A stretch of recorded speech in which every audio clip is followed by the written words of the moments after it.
As I walked to my car with the last box of books from my state clinic desk, my knees felt weak, my breathing became rapid, and I felt dizzy and nauseous.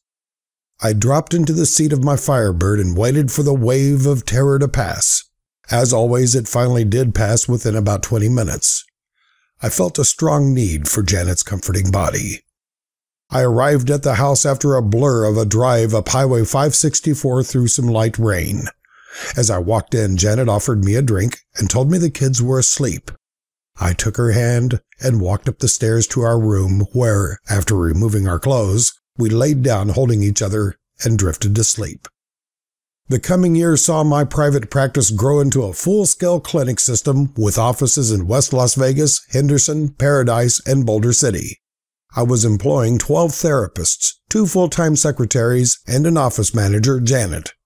Jolie Seneca had become a loyal friend, and she served as assistant director. Toward the end of the first year of operation, I had received enough supervised hours from the contracted psychiatrist that served our clinics that I was ready to apply for my psychologist's license in the state of Nevada.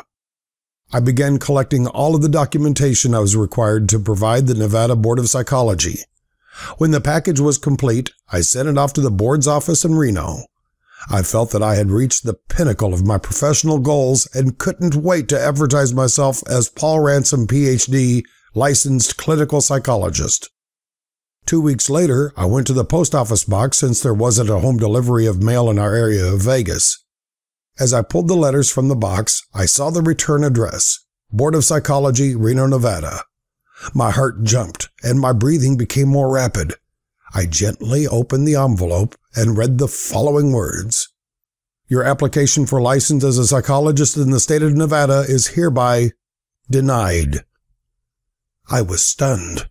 I couldn't breathe, and I couldn't move. I read on as the body of the letter stated that I had not met the board's criteria of graduating from a program that was 4 years in length. In fact, I had graduated in 3.5 years because I had spent 2 years getting my master's degree in psychology.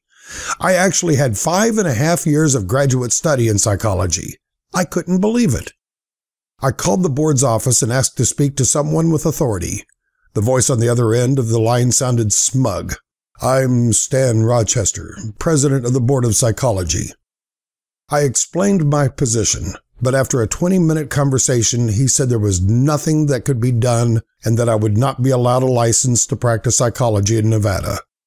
We'll see about that, I stated angrily, hung up, and walked, head bowed, to my car.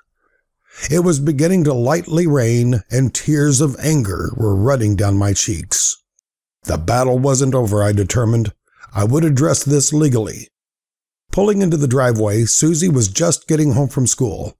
Hi, Dad, she hollered. Hi, I said weakly. What's wrong, Dad? She asked sympathetically. Nothing, sweetie. Get into the house. It's cold out here. She hugged me and bounced through the front door and into the kitchen. I headed up the stairs to my bedroom and fell flat onto the waterbed face down.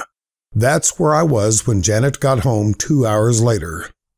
Where did you go this afternoon? She asked worriedly. I had to reschedule your clients. I explained the rejection from the board to her. She became angry and let me know that she would be by my side however I chose to handle it. The next morning I awoke with the fire back in my belly. I would fight those bastards on this.